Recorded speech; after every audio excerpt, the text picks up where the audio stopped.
Weißt du wie viel Sterne stehen und wohin die Flüsse gehen? Sag, warum der Regen fällt? Wo ist das Ende dieser Welt? Those are the opening words of the song Tausend Jahre sind ein Tag by Austrian singer Oda Jürgens. The title, translated to English, means 1,000 years is equals to one day.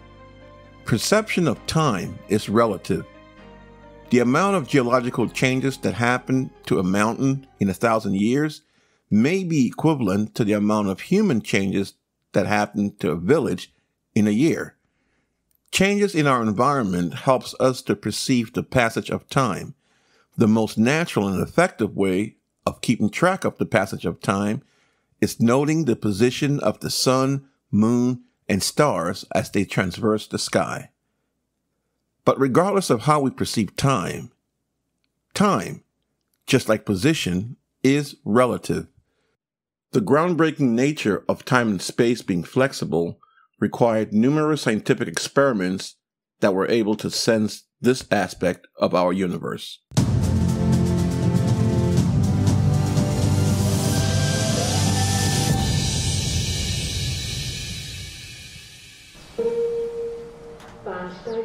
Position is relative, and since speed is based on time and position, this makes it also relative. Speed and position being relative is easy for us average people to accept. We've all been in a train when the train on the other track starts moving, but we think we are starting to move and the other train is standing still, showing speed is relative. But when it comes to time, it's a little harder to accept that it's relative. Directly perceived examples are non-existent.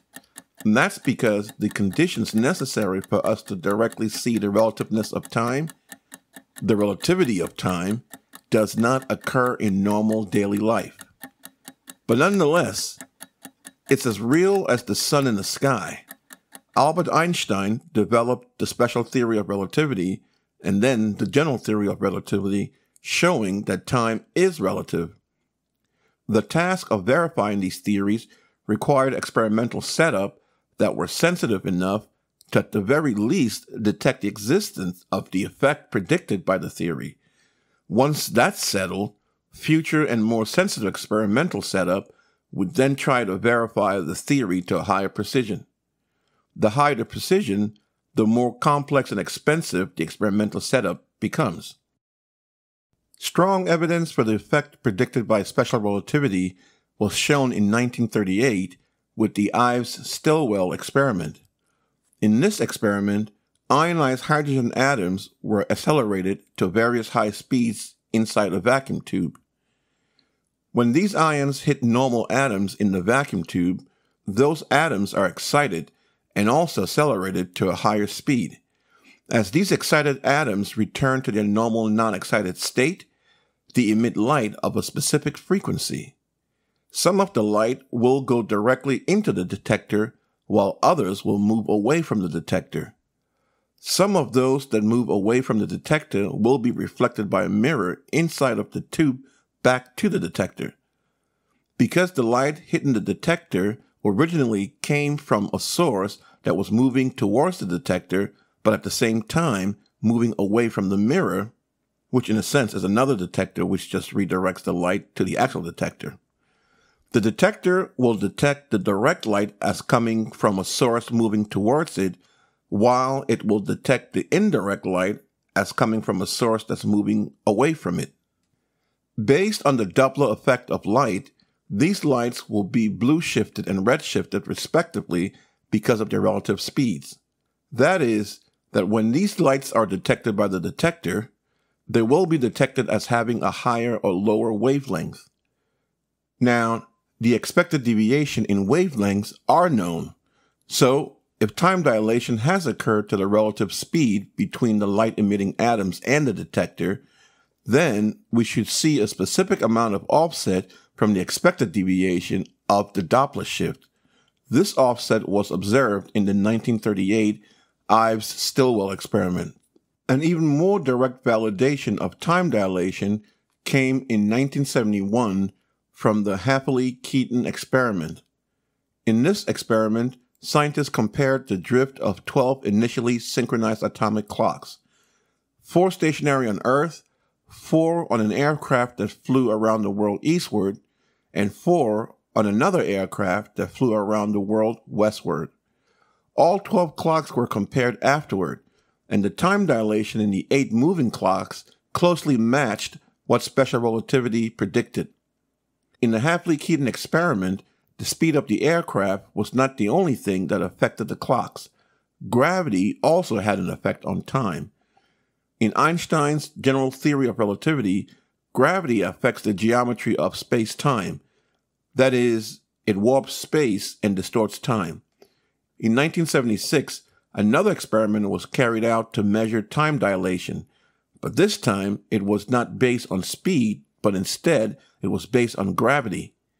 The experiment was called Gravity Probe A, and it consisted of a probe that was shot almost vertically into space by a rocket and attained a maximum altitude of 10,000 kilometers. The probe stayed in space for nearly 2 hours before splashing down into the ocean.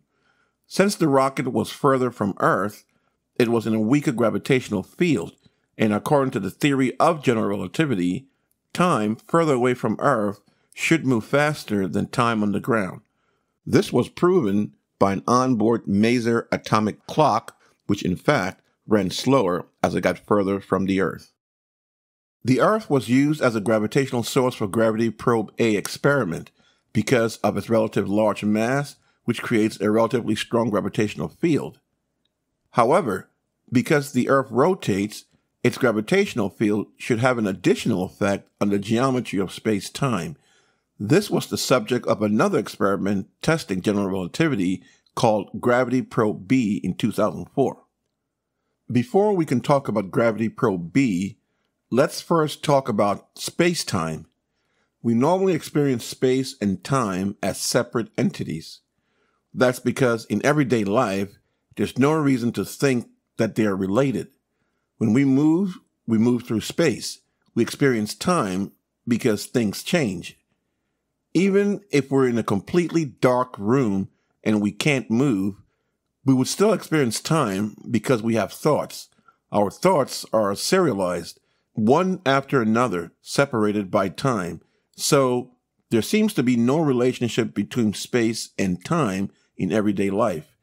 Everyday life, however, must necessarily exist in reality, and we know through scientific experiments that space and time are related. The detail of this relationship is described in the theory of special and general relativity. Describing scientific theory is one thing, but creating a visual model that encapsulates this description in an easy-to-understand way is not always a simple task, and it's almost certain that errors will be introduced. One example is the globe. Visualizing it as 2 dimensions will introduce errors. Another example is the Bohr model of the atom. Visualizing it as a nucleus with electrons orbiting it also introduces error when it comes to the motion and energies of these electrons. But in both cases, these visual models are very useful and accurate as long as we know their limitations.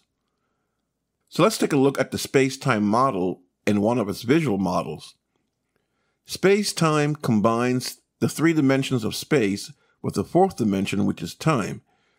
One important aspect of this model is that the position of an object can no longer be described in just the 3 dimensions of space, but now must include the aspect of time.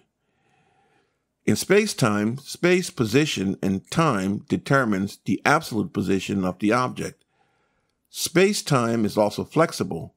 This flexibility is usually visualized as a fabric, and this fabric can be bent by gravity. If we visualize space-time as a flexible flat surface with a grid drawn on it, and we then place a mass on the surface, it will stretch the surface. When we look at the grid on the surface, it will look warped and distorted. Now, if we add a smaller mass on the surface and then give it a push, it will not move in a straight line, but instead its motion will be greatly affected by the now distorted surface. similar to how large masses like planets distort the motion of smaller objects around them. So distorted space-time affects the motion of other objects in the vicinity of the distortion. Saying that gravity affects space-time is one thing. Showing it in the real world is a whole other ball game. A ball game with the sun, in fact. Unlike special relativity, which can be tested with super-fast atomic particles, the effects of general relativity are based on gravity, strong gravity. It takes a lot of mass to generate gravity strong enough to warp space-time. Mass on a scale that's simply impossible to create in a lab anywhere on this planet. However, we do have a source close by that is definitely big enough to warp space-time.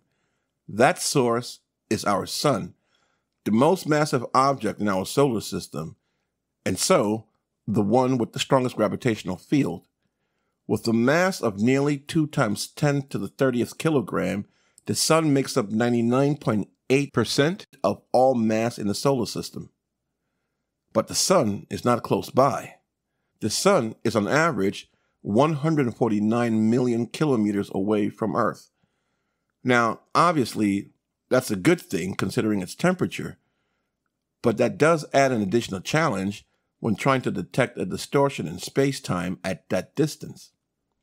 Lucky for us, there's the planet Mercury. With an average distance of only 58 million kilometers from the sun, Mercury is the closest planet to the sun. So, it should be affected the most from the distortion created by the mass of the sun in space-time. And this was the key in explaining the long-standing odd orbit of Mercury around the sun. In 1915, Einstein successfully calculated this odd orbit using general relativity and thereby successfully tested the predicted effect of space-time being warped by a strong gravitational field. One type of test should never be enough when testing scientific theories, especially one as groundbreaking as the theory of general relativity. So, in 1919, another test on general relativity was conducted. Once again, the sun was used as the source for the strong gravitational field, but this time it was during a solar eclipse. The reason for this was that distant stars near the disk of the sun needed to be observed. This is possible only during an eclipse when the moon blocks out most of the light coming from the sun, eliminating the glare. Without this glare, some stars that we see near the disk should not be visible to us at the time that we are observing them. We see them, however, because the strong gravity of the sun has bent the light that's coming from the star around the sun so that we can see it in an apparent new position. We can verify that the light is in fact being bent because we can measure the angle between a star close to the disk of the sun and another star further away from the disk of the sun. Later at night, we can measure this angle again and see if it's the same. If general relativity is correct, the angle at night, which is obviously far from the disk of the sun, wouldn't be the same as it was during the eclipse. Yet another way of testing general relativity is by measuring the time it takes for light that passes near the sun to reach Earth. In order to do so, we need to know the accurate location of the source and the time that the light left the source. Since the light is moving through a strong gravitational field, it should be delayed, not slowed down, but delayed according to general relativity. This was predicted by Ernst Shapiro in 1964 and is known as the Shapiro delay. It was successfully tested in 1967 by a radio telescope owned by the Massachusetts Institute of Technology, also known as MIT. This was done by sending a powerful radio wave signal to the planet Venus and having it bounce back to Earth. Since we have an accurate model for the orbit of Venus, we know at any given time how long a signal from Earth to Venus and back should take. We then compare that to the actual measured time and look for a difference between the two when the reflected signal of Venus passes near the sun. The delayed signal, as predicted by Shapiro, was detected, showing that the theory of general relativity is consistent with reality. Space, time, and matter are intricately linked as predicted by the theory of general relativity and is shown by many physical experiments. The Earth, due to its large mass, will warp the space-time in its vicinity. Imagine that we only have a slice that's a quarter of the Earth. Will that warp space-time? Of course. A quarter of the Earth is still massive. And now imagine, as it is in real life, that this quarter of the Earth is rotating. Will that affect space-time differently as compared to a non-rotating quarter of Earth? Yes, it will, as that quarter of mass moves through space-time via rotation. Let's now add 3 additional quarter masses to make the Earth whole again, but they are still rotating as in real life. Does that have an effect on space-time than a non-rotating Earth? The answer is yes. As a consequence of general relativity, a rotating mass will twist space-time in addition to the warping created by its mass. This effect is called frame dragging, and it was predicted by Austrian physicists named Josef Lenz and Hans Thüring. While they were able to show that this effect exists mathematically, they also knew that it would be very hard to measure this effect through physical experiments because this frame dragging effect is very, very small. This means that they had to measure this effect around celestial objects many, many times more massive and rotated much, much faster than the Earth. Or maybe, just maybe, we can create an ultra-sensitive instrument for an experiment that can measure the curvature of space-time directly. Science and engineering go hand in hand and are interdependent. Scientists use instruments developed by engineers to better understand the universe, and engineers use this better understanding of the universe to develop better and more sensitive instruments, which scientists then use to further our understanding of our universe. It's this never-ending cycle that powers our continuous technological progress. I'm DexDFX for Sensing the Universe.